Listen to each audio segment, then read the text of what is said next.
Bonjour à tous, donc bienvenue dans ce brevet des collèges chéri professionnels Métropole juin 2017. Donc c'est l'exercice 1, 8 points. Donc 3 questions, 3 affirmations. Est-ce que c'est vrai ou est-ce que c'est faux? Alors voilà. Julie et Maxime décident d'adapter leur alimentation à leurs pratiques sportives. Et donc, afin d'augmenter sa force musculaire, Julie peut absorber jusqu'à 1,7 g de protéines par kilo. Et elle pèse 55 kg. Affirmation, chaque jour elle pourra absorber jusqu'à 13,5 g de protéines, vrai ou faux? Bon, c'est une petite règle de 3, donc on va noter. Qu'est-ce qu'il faut noter? Donc deux choses, 1,7 g par kilo et elle pèse 55 kg. Alors on va faire une règle de 3, donc pour faire une règle de 3, on fait une petite croix comme ceci, et on dit donc pour 1 kg, elle a 1,7 g. Donc combien a-t-elle pour 55 kg. Vous allez voir, c'est tout simple, puisque vous avez 1 kg. Mais ça va être tout simplement une multiplication par 55, parce que dans notre règle de 3, eh bien, vous allez faire donc produit des deux termes diagonaux divisé par le troisième. Donc ici, si vous cherchez ici une quantité x, eh bien votre quantité x, ça sera donc le produit 1,7 par 55 divisé par le troisième, la règle de 3, 1, 2, 3. Comme le troisième c'est un 1, il vous reste donc 1,7 fois 55. Alors vous n'étiez pas obligé de faire cette règle de 3 puisque vous aviez ici 1,7 g par kilo, il y avait 55 kg, donc vous pouviez tout simplement multiplier par 55. Ici ça serait passé largement. Alors que ça donne combien? C'est 1,7 fois 55. 93,5, vous voyez. Donc je le note, 93,5 g pour ces 55 kg. Ça veut dire que l'affirmation, vous voyez, est vraie. Donc, affirmation numéro 1, affirmation 1, vrai. Voilà, deuxième question. Un calcul de vitesse. Donc, Maxime parcourt 105 mètres en 13 secondes. Donc déjà, en divisant par 13, vous aurez donc sa vitesse en mètres par seconde. Alors ça, vous faites donc 116 divisé par 13 mètres par seconde, ça c'est sa vitesse. Vous pouvez aussi le faire avec encore une fois, une règle de 3. C'est-à-dire vous dites 105 en 13 secondes. Donc ça c'est les secondes. En haut c'est les mètres. Ça veut dire qu'en une seconde, eh bien, vous avez ici, vous pouvez appeler ça à la rigueur la longueur ici, plutôt que x. Vous aurez donc la longueur parcourue en une seconde qui est donc 105 fois 1 sur 13. Donc vous voyez, vous retrouvez 105 divisé par 13. Et vous trouvez, donc on va arrondir, 8,07 mètres par seconde. Donc à peu près égal à 8,07 mètres par seconde. Alors maintenant, vous allez devoir convertir ceci en kilomètres par heure. Alors comment faire? Eh bien, je vais partir d'un kilomètre par heure. On va voir combien ça fait de mètres par seconde. Donc chose assez simple, vous pouvez dire que c'est donc 1000 mètres pour 3600 secondes. Oui, donc ça veut dire, en simplifiant ici par 3, ça fait donc 1 sur 3,6 mètres par seconde. Donc, bien, ça veut tout simplement dire qu'un mètre par seconde, c'est 3,6 km par heure.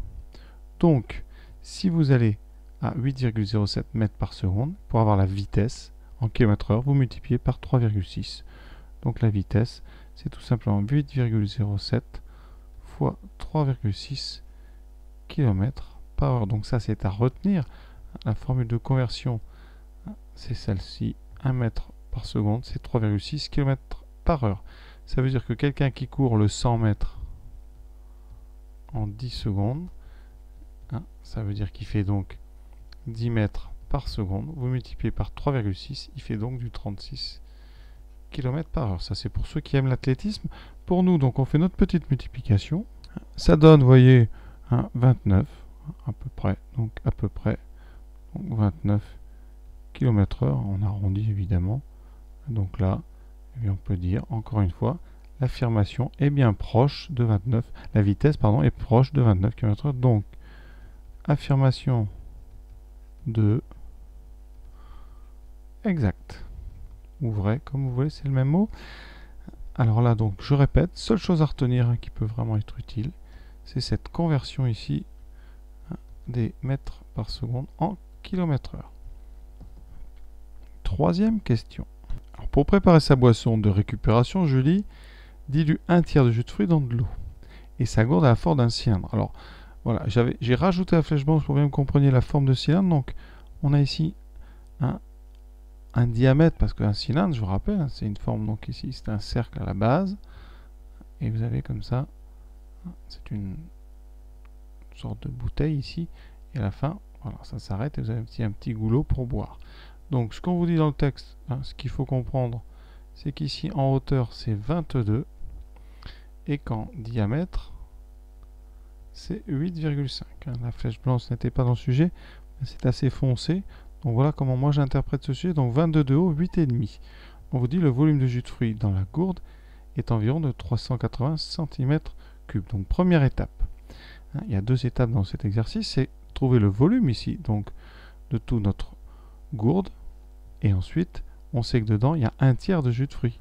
Donc il faudra diviser notre volume par 3 et voir si on a environ 380 cm3. Donc quel est le volume d'un cylindre?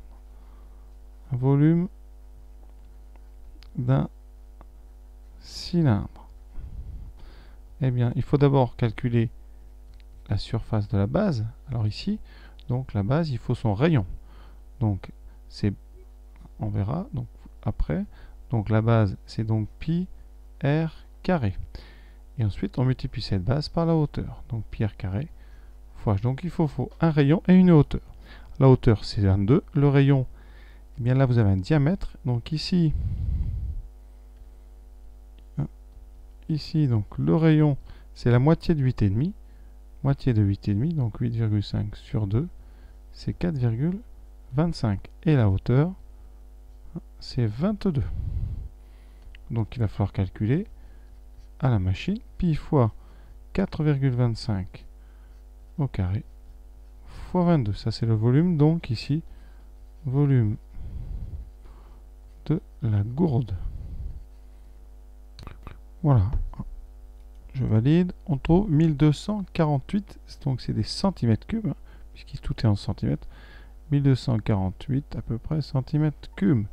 Donc, jus de fruits, volume de jus de fruits, ce sera donc 1/3, donc 1248 divisé par 3. Donc j'ai juste à diviser par 3. Je vais arrondir, vraiment, on trouve à peu près 416 cm3. Donc vous voyez, ici on vous indiquait 300, donc 80. Donc ici, affirmation 3.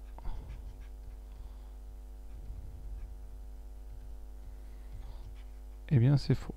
Il y a un peu plus d'orange que 380 cm3. Voilà, cet exercice est terminé. Je vous invite évidemment à faire la suite de ce sujet.